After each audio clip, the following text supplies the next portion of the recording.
Hello. We're going to be doing some fun stuff today because Lindsey Graham done fucked up. So, I was listening to the uh,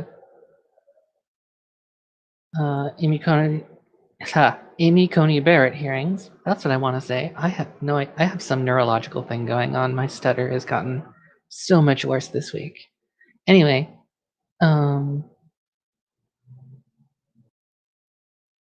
was listening to the Amy Coney Barrett hearings today, and Lindsey Graham done pissed me off. Lindsey Graham disappoints me for so many reasons. He disappoints me so much that I'm doing this stream in the middle of the day, which I usually don't do because middle of the day streams usually mean that the train goes by or something stupid like that. So I'm gonna try to have my finger on the mute button here. In case that happens. So, yeah, Lindsey Graham, of course, chairman of the Judiciary Committee, who is currently sucking Donald Trump's dick in public. I mean, Lindsey Graham is an only Trumper, right? Lindsey Graham goes throat deep right off the bat. He is depressingly in favor of anything that Trump tells him to do. And that is a problem. You know, I feel especially betrayed because we all remember when he went on The Daily Show and, he played that game of pool with Trevor Noah, and it was awesome. And he talked about how Donald Trump would be the death of his party. And he's right. And it's unfortunate, but I wanted to comment on a whole bunch of things today, but I just think we're going to go through Lindsey's opening remarks today because as chairman of the Judiciary Committee, the Senate Judiciary Committee, it's his job to basically set the tone for what the day will be and kind of lay up the framework that the Republicans are going to try to push through in order to confirm Barrett as a Supreme Court justice. Now, there's a whole bunch of stuff that was really stupid today. Let's see. Some cases like Chuck Grassley, for some reason, was mentioning welfare fraud. That was weird. Why is he mentioning welfare fraud in a Supreme Court justice hearing? Senator Leahy said something stupid that tried to confirm that no one is above the law, but technically that's not true. The president is above the law.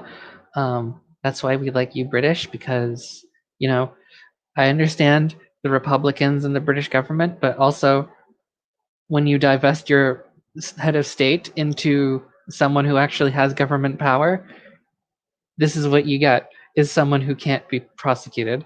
What else was there? Oh, yeah, Grassley mentioned Social Security today. How, Obamacare is only in the Supreme Court because no, wait, it wasn't Grassley. Who said it after? Who was after Grassley? The Republican after Grassley. Leahy was after Grassley, but then after Leahy was I don't remember. Damn it. Anyway, whoever it was saying that Social Security was an example of a bipartisan law that didn't need to go before the courts. But Obamacare, because it was a partisan law, did need to be pushed through, and that's why it's being fought in the Supreme Court. Unfortunately, for that person and for, I believe, Lindsey Graham, as we're about to see, Social Security was challenged in the Supreme Court 3 times. And the first case I remember is Halvering versus Davis, which is when a stockholder sued the government because the payroll tax was not explicitly enumerated in the Constitution, and he called it theft. I remember that one. Don't fuck with me on Supreme Court precedent. That's just, don't do it. So let's get to this. we're gonna get to yeah, let's do full screen. Whatever. You don't need to see my little bobbing avatar. And I'm just gonna go through this. Hopefully C-SPAN allows us to comment on this because we have a lot to say. Day, but I thought a productive day. We have 20-minute rounds, and hopefully we can be done in time before dinner tonight, and we'll plow ahead and have a few breaks along the way. So a couple observations from yesterday. There is a Oh yeah, yesterday Barrett said that she had read a lot about global warming but still didn't believe in climate change. Apparently you didn't read that much. Opportunity here to explore the nominee's thinking to the extent she can share her thoughts without deciding a particular case that comes before her. Senator Harris, who I respect, suggested you were not candid. Of course, she is an originalist, so she is going to fail. Judge Barrett, I couldn't disagree more. I think I've been here for a few of these. I've voted for every nominee that has come before the committee. I think you have one thing in common, all of you. You're highly qualified, capable people. I saw that in Justice Sotomayor and Justice Kagan, submitted by President Obama. I definitely did not share their legal philosophy. I expected them to be fairly solid votes for the liberal side of the court. And generally speaking, they have been, but they've done so honorably. I think they have kept their commitment to be fair and impartial, but we do understand judicial philosophy matters. There's differences. I think everybody in America can get 3 hours of credit for originalism. It's the most detailed explanation of legal philosophy I think any nominee has provided to the Senate, and I appreciate that. Senator Harris mentioned about how much more. I don't know if I'd agree with that. I'm only saying that because I'm pausing it to make sure that C-SPAN doesn't pull us down. That's all. Sorry. Candid Justice Ginsburg was. Actually, you know what? Since we're gonna do that, we're gonna just edit this a little bit there. Maybe that little extra inch on the screen. And with all due respect to Senator Harris, I don't agree with that. I think Justice Ginsburg established the Ginsburg rule for a reason. But what she cited in terms of evidence of candor was a very articulate statement by Justice Ginsburg as to why she embraced the pro-choice point of view. That's not being candid about the law. That's being candid about who you are. I think it's pretty clear to everybody who's been watching these hearings that you and your family are pro-life, that you are a practicing Catholic, and you adhere to the tenets of your faith. But I hope people also understand that you have made a pledge to the committee and to the country at large that you'll set aside whatever religious views you have when it comes time to decide the law. So why are we asking? Why do we care? Like, that's established. Why is it established? Why do we care about that? Any reason? There's already been. Let's see what Lindsey says. Example in the Seventh Circuit where you upheld a legislative provision that restricted access to abortion clinics in terms of protesting. I think it's the Bubble case. So I'm highly confident that you will judge every American based on their caste, not the law of Amy. And here's what is important to me. Senator Blackburn and Ernst are two conservative women on this committee. It is a very give and take society called America, but there's one group in America I think has had a hard time of it, and that's conservatives of color and women conservatives. Okay, this is why I had to do this video. Conservative women are not necessarily a minority. I mean, sure, they're a minority because, in conservative circles, they are not granted equal footing, generally speaking. I know this. I'm a conservative woman. And um, the way Lindsey is trying to portray this in that this is some demographic shift is really stupid. I really hate it. I hate it so much. Now, first off, uh,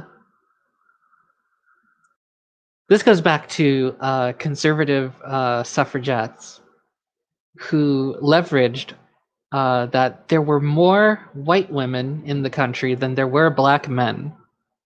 So you could use white women to counterbalance the black vote. This is how you got around to racists in order to support women voting back in 1910.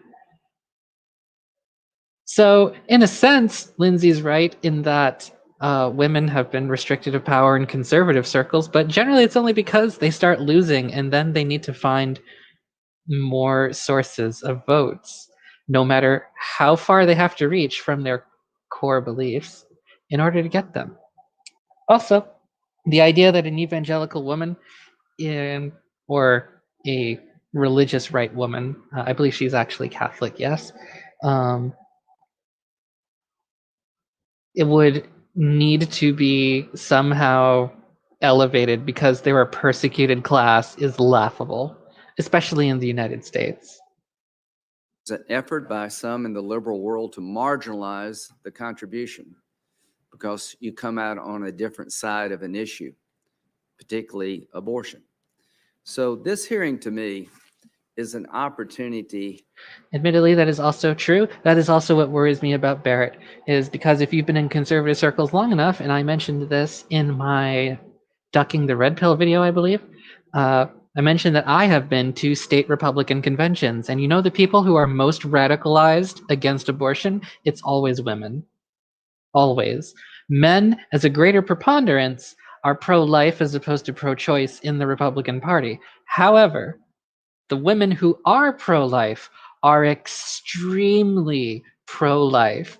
They will find any excuse to insert it into any conversation, any topic, any debate, anytime, anywhere. It is obnoxious. Extremely obnoxious, to the point where you have to ask if there's some developmental thing going on that they don't know how to change their focus and talk about what everyone else in the room is talking about. That's why I'm worried about Barrett, by the way, because if she's that pro-life, she's probably that pro-life. Punch through a glass ceiling, but a reinforced concrete barrier around conservative women. No such thing exists, other than the one that conservatives put there. You're going to shatter that barrier. I have never been more proud of a nominee than I am of you. You've been candid to this body about who you are, what you believe. You've been reassuring in your disposition, and this is his. So remember, I believe Graham was a senator during the Clarence Thomas hearings, wasn't he? Yeah, I think so.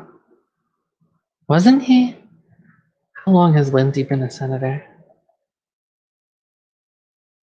I'm really gonna Google it because I'm lazy as fuck and I'm high quality standards on this show.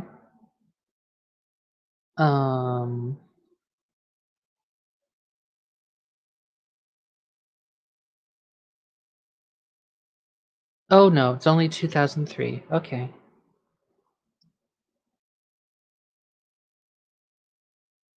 Da, da, da.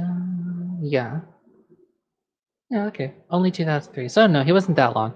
I was misremembering. But it's Grassley. Grassley is the guy who was in that one. History being made, folks. This is the first time in American history that we've nominated a woman who's unashamedly pro-life and embrace. What sanctimonious bullshit. Bullshit. I hate this. with every fiber of my being. I mean,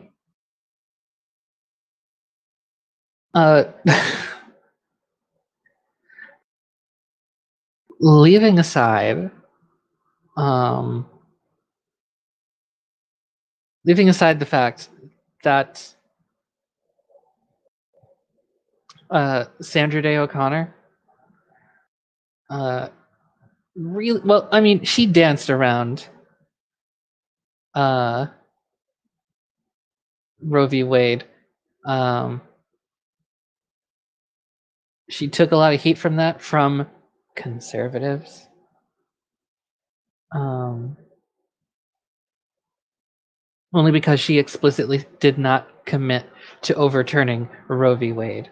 Now, the fact that we have a woman who's explicitly pro-life, but remember, she's not pro-life in the way that will dictate her decisions.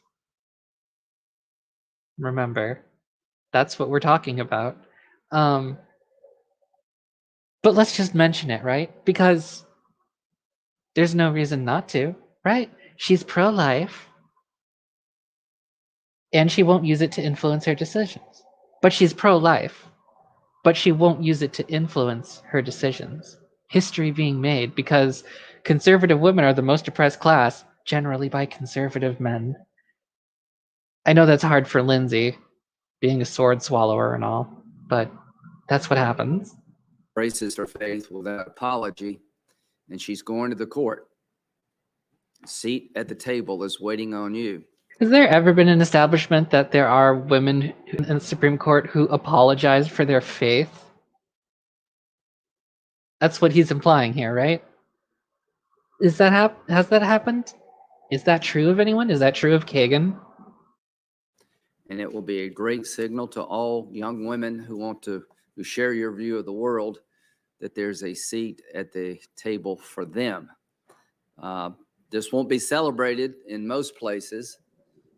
It'd be hard to find much commentary about this. Maybe because you're the asshole, Lindsey. Moment in American history. But in many of our worlds, this will be celebrated. What kind of deluded self-image do you have to say, wow, most of the planet is going to be pissed at this, but I'll be partying because I'm the only smart person? This has been a long time coming, and we have arrived. So I want to thank President Trump for giving you the opportunity to showcase your talents. I believe that Justice Sotomayor and Kagan were incredibly qualified women of great character, disposition, and integrity, and I believe the same about you. All right. Anything else you want to add to that, Lindsey? So let's talk a little bit about yesterday, Obamacare. This hearing has been... Oh, no, he just wanted to say that this is exactly the same as, Elena Kagan and Sotomayor, but she's pro-life. That's extremely important. She's pro-life and she's very religious, but she's identical to Sotomayor and Kagan. It's exactly the same, except she's pro-life. More about Obamacare than it has you. Obamacare is on the ballot. If you want socialized single-payer health care, that's on the ballot.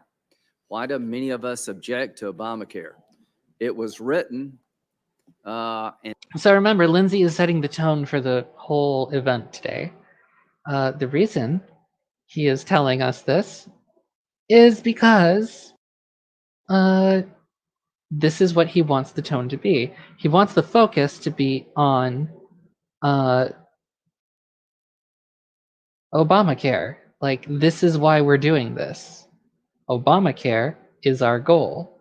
Obamacare is our entire purpose in selecting this nominee.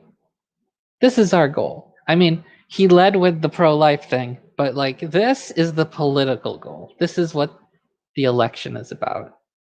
And passed on a partisan line, I think on Christmas Eve. Most big changes in society have more buy-in than that. So Obamacare is bad because it was passed through on partisan support.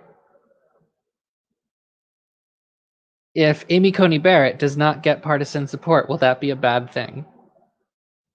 A question that Lindsey will not answer, but I invite you to speculate on the answer to.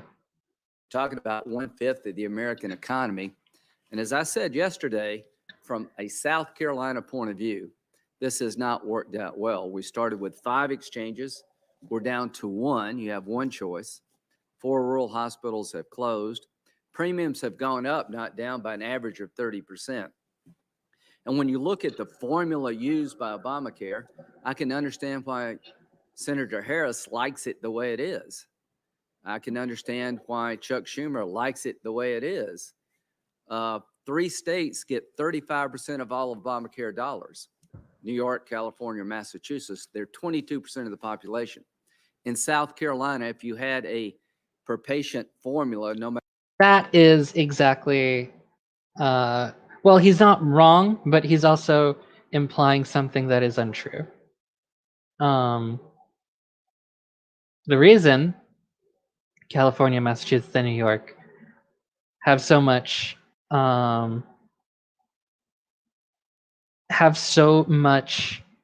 more expenditures because that's where all the people live.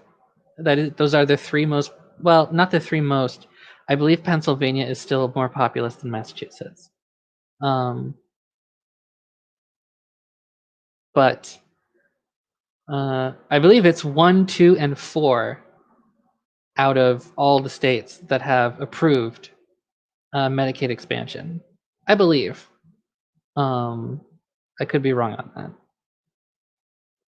Of course, Boston is notoriously poor and fucking out there. Anyway, it could be California is the most expensive, and then Texas is the most expensive. A red state. It could be that. It could be then New York, could be then Florida, could be that. Or could be Florida and then New York. Could be that, except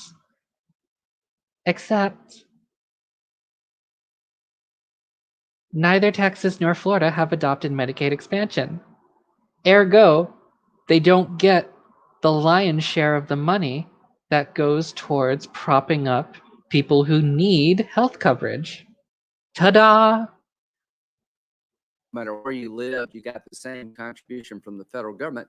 South Carolina would receive almost an additional $1 billion. South Carolina probably would receive more than $1 billion if they adopted Medicaid expansion. The state of Maine received $1 billion in Medicaid expansion, and they're like 1/5 the size of South Carolina. I don't blame California, New York, and Massachusetts for wanting more. People in South Carolina should blame me and Senator Scott for accepting that construct. Sounds like they are, Lindsey. Or did you remember that time you almost cried on Sean Hannity because you're being outspent 5-1? So when it comes to healthcare, we all have our different positions, but today is about you. And today is about whether or not you're qualified to serve on the highest court in the land. Severability. Can you tell me again, I know you've been asked 100 times, the doctrine of severability, what does it mean? Push the red button. Yeah. Okay. So for the record, we are going to be discussing severability here. This is mostly just an establishment of the principles that Lindsey wants to set out for the rest of the hearing. Generally, he's speaking towards the Republicans, but also there will be Democrats who will ask about severability because they are very interested in knowing how Judge Barrett feels. Severability, by the way, is, of course, just broad legal term that when you rule something unconstitutional in the Supreme Court, especially, but in any court, whether or not the law can still function without that unconstitutional component, right? So severability applied to Obamacare, right? The Affordable Care Act was ruled partially unconstitutional by the mandatory Medicaid expansion, which is the Medicaid expansion is the gap that Medicaid, which is generally the healthcare we give the disabled, and even then, not all of them, like the really extremely in need, raising that program and elevating it to the point that people who are too poor to afford health insurance, even with tax credits, because they just don't have the upfront capital to put towards it, those people would be covered by Medicaid expansion. There is, unfortunately, in states that have not adopted Medicaid expansion, a huge gap. There could be millions of people probably covered by Medicaid tomorrow, figuratively speaking. They could pass it tomorrow. It would still take a couple months to implement, of course, and get the infrastructure ready. But in Florida, if Florida decided to implement Medicaid expansion, they could do that, and they could remove that donut hole gap that most people fall into now, where you're too poor to afford tax credits on your health insurance because you lack the upfront money. Now, people at the lower end of the tax credit system, they can pay out the butt for health insurance, but at the end of the year, they get it all back from the IRS. That's how that works. They are leeches, according to people like Chuck Grassley, people like your grandma, probably. And so in V. Civilius, I forget who the suing party was, the Small Business Association or something, United or something like that. Anyway, they ruled that the mandate for Medicaid expansion was unconstitutional because the federal government cannot mandate to the states. They are not allowed. They're allowed to provide incentives, and that is basically how everything is passed, from legal drinking age to speed limits to Medicaid expansion. They can provide incentives, but they can't force anyone to adopt them. So Obamacare, ACA, has already suffered severability in the sense that that part was struck down, but the rest of the law was upheld because the law can still function without that. The one that everyone really wants to fight is the individual mandate. The mandate that everyone have health coverage so that all the healthy people can prop up all the sick people, but that isn't really how healthcare works, especially not preventative healthcare. So that's why the system is fucked. I think so. No, I can't hear you now. It's not. There we go. There we go. Okay. There we go. So the doctrine of severability is a doctrine essentially of statutory interpretation. And what it means is if you have a statute, and the Affordable Care Act is obviously a very long statute, if there's one provision within the statute that's unconstitutional, the question is whether that one section can simply be rendered null and excised from the statute, severed, so that the rest of the law stands, or whether that provision is so central to the statute that its unconstitutionality, like once it's pulled out, the whole house of cards collapses. And the presumption is always in favor of severability. It's a question of your intent. The court looks, oh, sorry, go ahead. The main thing is the doctrine of severability. What's really scary about this whole hearing, I have nothing to add to that, is that this woman is probably going to die after me, even though she's like 20 years older than me, because she's rich. As a presumption to save the statute if possible. Is that correct? That is correct. So I want every conservative in the nation to listen to what she just said. The doctrine of severability presumes, and its goal is to preserve the statute if that is possible. So from a conservative point of view, the generally speaking, we want legislative bodies to make laws, not judges. Is that correct? That is correct. And would it be further true that Weird how Lindsey implied we to also mean Barrett, and she just agreed. You know, if conservatives. We're conservatives here. preserve or statute, you try to the extent possible? That is true.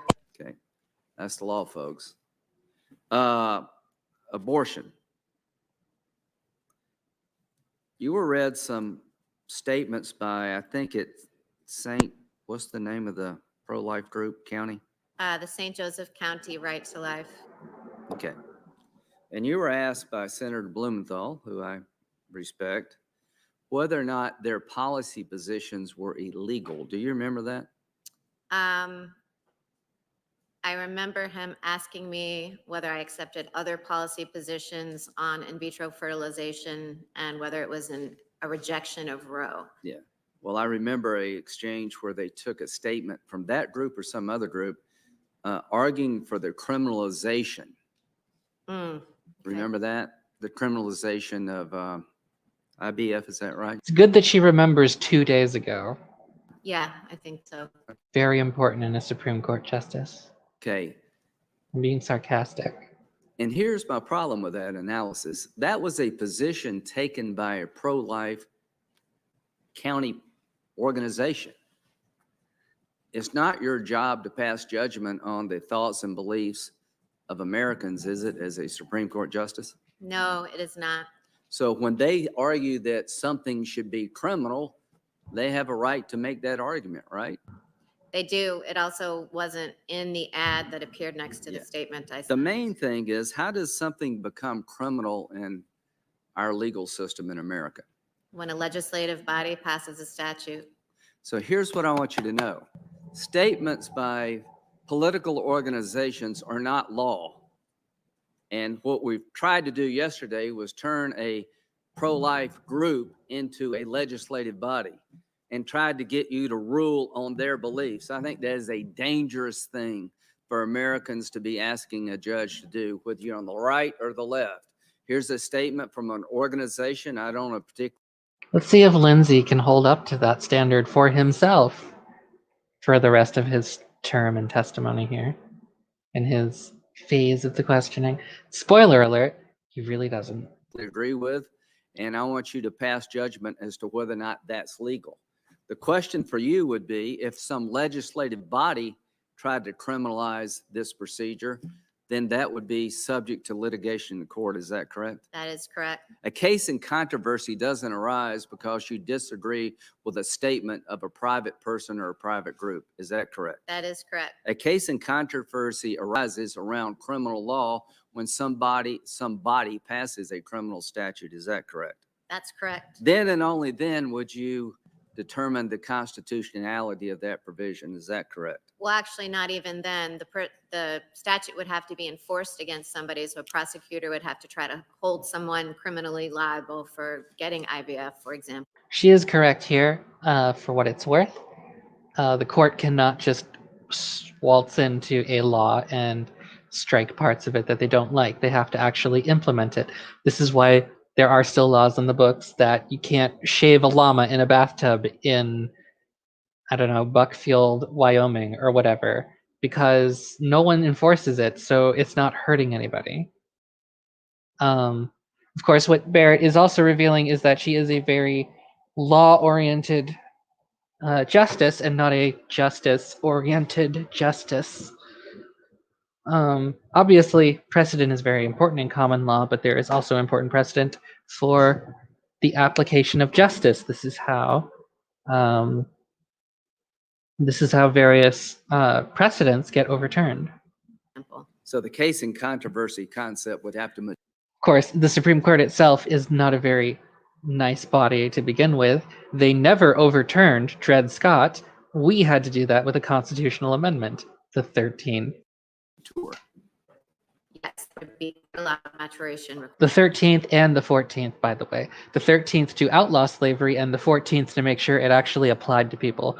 Because Barron versus Baltimore ruled that the Constitution does not apply to the states. So the states could have still had slavery with the 13th Amendment in place. They just couldn't have federal slaves. So basically in Washington, D.C., or under the employ of any federal government office. So we had to pass the 14th Amendment in order to make sure that the Constitution applied to everybody in the United States. That was how bad Dred Scott fucked up the United States. And then we had to pass the 15th just to make sure that those people could vote. It took 3 constitutional amendments to fix one really bad Supreme Court decision. That's how dangerous this woman is. Yeah, before it got to the Supreme Court, if it ever did. So I just want every American to know it's not the judge of the Supreme, it's not the role of Supreme Court justice to pass judgment on your opinions. It's the role of a Supreme Court justice in very limited circumstances to pass judgment on laws passed by legislative bodies and other circumstances. I'll also agree that going after the interest groups who are supporting Barrett is not the way to go. It would be much easier to find people who were punished by abortion clinics closing, mandatory waiting periods on abortions, those kinds of things. Finding those precedents and throwing them at her would be much more prudent than just finding whatever you found on Google is a convenient excuse. It's bad enough that journalism is just copying what you find on Twitter and then posting it in a news article. Please, if you're a Senate staffer, put in a little extra effort. I know you have a hard, shitty job ever since they cut down the number of staffers, but please. Circumstances, regulation, I would suppose. Now, voting. Is it appropriate for legislative bodies to protect the integrity of the ballot box? So any specific measures that legislative bodies took to protect the integrity of the ballot box could be subject to litigation, subject to challenge. And that's right. And as they are developed, the courts will hear cases if cases and controversies arise, right? Yes. One of the reasons we don't have an agreement with the House is in their $2.2 trillion package, their mandate. So Lindsey wants to make this about the COVID relief package and the follow-up to the CARES Act. We did a video on that already, by the way, and how they were going to fail and not pass anything. I predicted the future again. So we're pivoting here. Another theme of today is how can Republicans restrict the amount of voting, and will Barrett back them up if they restrict all that voting? Barrett, for her part, is actually playing this pretty center and rather neutral, in fact. She's trying to correct Graham into, well, I don't know if it's necessarily out of political wisdom or just personal safety, but Graham is leading her into some dangerous territory here. And she's like, well, wait. If someone actually does suffer underneath your voter ID law, I might still have to rule against it. Don't put this on me, you fucking dumbass. Doing ballot harvesting. What's awful about that is that Lindsey went to law school. As a national policy, I think it's ripe for fraud. We've seen evidence of ballots being placed in people's cars and dropped in ditches. So you can send as many ballots to people as you want. So I think there will be. There's nothing wrong with that. An effort, I hope, to protect the integrity of the ballot and also ensure easy voting. I don't think they're contrary goals for the. I'm going to have a little bit of a expansion on this in the Electoral College video, which is definitely coming before the election. I promise. I have a news update for that later. But voting in this country is so fucking weird in its history and in the way it's currently implemented, but definitely in its history. Like, it's just dumb. Anyway, you can send as many ballots as you want to people. They can only turn one of them in. It's just like if Capital One sends me, I have platinum status for 4 months in a row, and I get a letter from them every 2 fucking weeks. If I fill out all 8 applications, they're still only gonna approve me for a single credit card, right? That's how it works. Same thing with the ballots, because you have to tie the ballots to an address. If you don't have a physical address to mail the ballot from, it doesn't work. It doesn't work. Same thing in terms of voter fraud. Mail-in ballots are the safest way to vote in the United States. They are the least fraud-prone, the most foolproof, and most secure. The least secure remains electronic machines. Nation. Now, when it comes to being on the court itself, I'll give you guys like 3 guesses what states use electronic voting machines more than they use in-person and paper ballots. Just a guess. Could it be the South? Could it be the story of American politics is the story of the South versus everyone else? And you can divide the periods of American political power by whether or not the South is in power. They currently are, by the way. and collaborating with other members of the court, what's your experience been at the Seventh Circuit level? How's that played out? It is so collegial. We all collaborate. I have the greatest respect and have had wonderful interactions with every single one of my colleagues. Do you think you have the capability to fit in at the Supreme Court? I hope so. Okay. So we talked a lot about laws legalizing same-sex marriage. What's the name of the case? Obergefell. Okay. And you would, if anybody tried to change that precedent, one of the things you would look at is a reliance interest that people have formed around that piece of legislation. Yes. Same with Casey and Roe. Yes. Okay. So reaching a decision that the case was wrongly decided doesn't end the debate in terms of whether or not it should be repealed. Is that correct? That is correct. And there's a very rigorous process in place to overturn precedent. There is many factors, reliance being one. Is there any constitutional right to a polygamous relationship? Let's see. That might be a question that could be litigated at, polygamy. I like how Lindsey is trying to be helpful and he just throws a case at her from the nether. Like, hey, if this hypothetical case came in front of you, imagine what all the arguments would be immediately. Go. Me, obviously, in many places is illegal now, but that could be an issue. For the record, we already have structures in place that we could use to implement polygamy. They're called corporations. They're legal entities that are consistent of human beings, and the absence of one of those human beings to leave that institution does not cause the institution itself to disband. Just saying, there's plenty of legal precedent. You could, in fact, if you are currently polyamorous, incorporate your marriage. You could just make it a corporation, and then all of your married assets would be under the corporation. Like that's how the United States is currently structured. You could get away with that. You could probably make money off of that as compared to being married.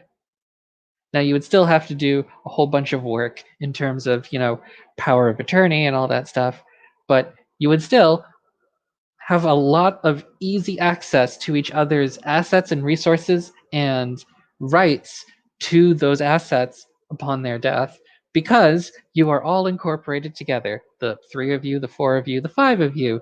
Who cares? And divorce is easy. Someone just resigns. You just resign from the corporation. or you get ejected out if everyone else wants you to leave. I guess hostile takeover of the polygamous marriage is the new future. Get on board.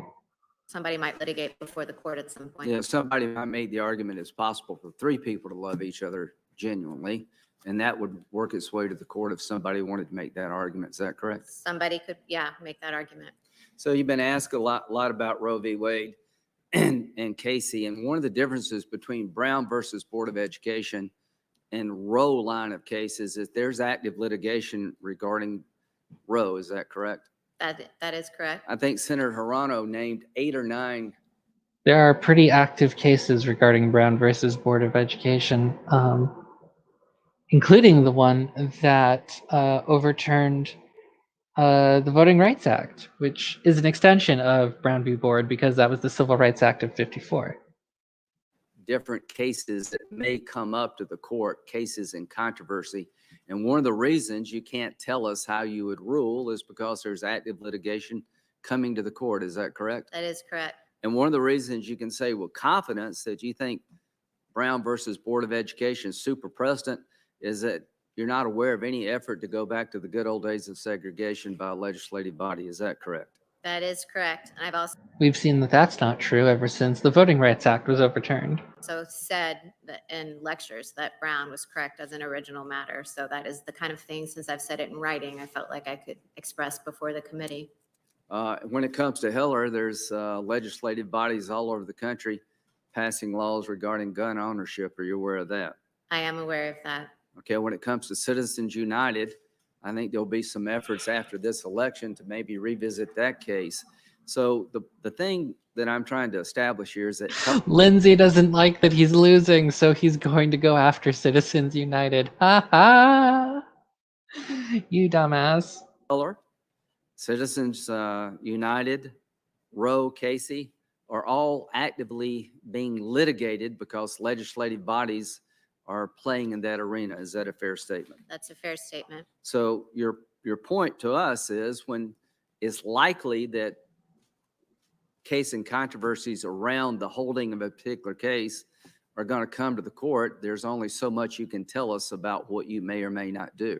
Absolutely. So that Roe v. Wade compared to Brown versus Board of Education is not super precedent. Not super precedent, as I was using that term in the articles that have been referred to. And let me tell you from a common sense point of view why it's not super precedent. I have legislation. 14 states have passed a law that I'm trying to get passed up here, that in the 5th month of pregnancy, 20 weeks, an unborn child is capable of feeling pain.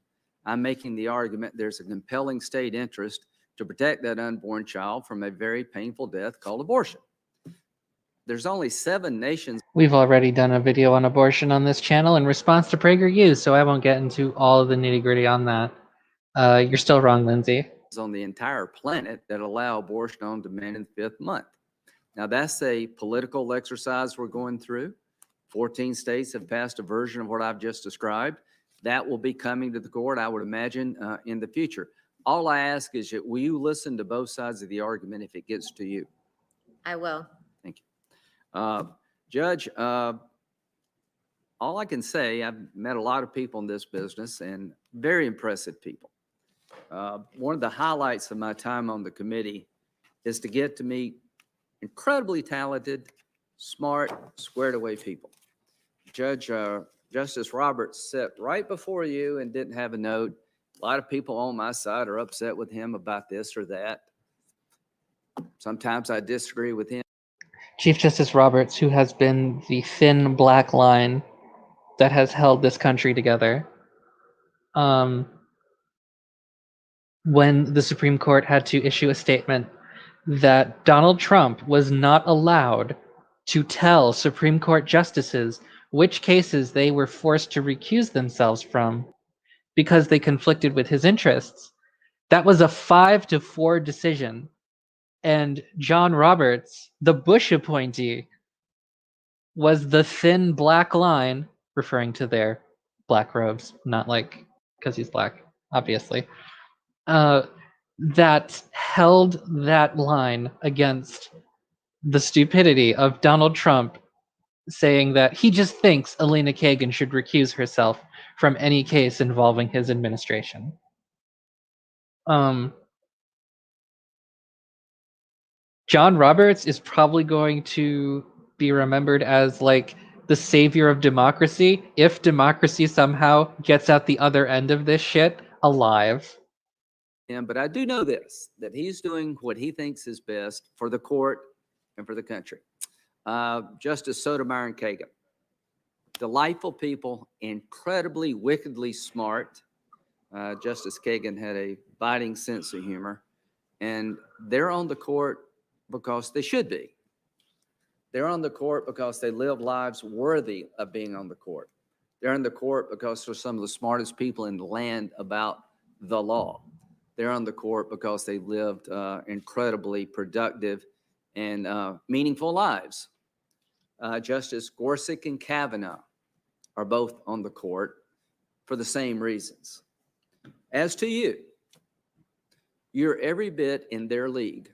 In my view, this is exactly where you should be going to the Supreme Court, that the United States of America will benefit from your participation at the Supreme Court. You will offer a point of view that millions of Americans share. You will have life experiences that will round out the court. Why does that matter, Lindsey, if she's not going to use it to influence her judgment? Why does it matter? If it's not influencing her judgment, of course. But it matters a whole lot because she'll be representing those women and those Republicans and those conservatives and those other pro-lifers. But it doesn't matter because she won't use it to influence her decision. But it's super important. You will apply the law to the facts, and that you are going to inspire a lot of young women, just like Justice Ginsburg did, just like Justice Sotomayor and Kagan did. And the young women that you're going to inspire, I mean, they're not dead yet, Lindsey. don't have a whole lot of role models they can point to in terms of the media world in which we live in, uplifting them. That's about to change.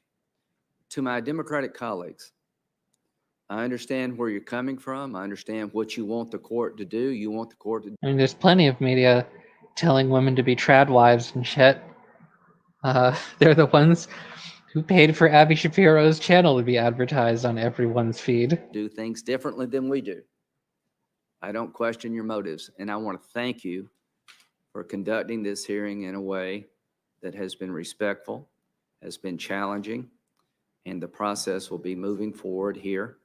And from the committee's point of view, I think we're on track to do it in a way that hopefully people will say, even though you disagree strongly, you're not that disagreeable. Senator Feinstein. Thanks very much, Mr. Chairman. Okay, that's all I wanted to get through. There's a bunch of crap in this rest of this thing, but it's really not worth getting into. I'm done with that. Okay.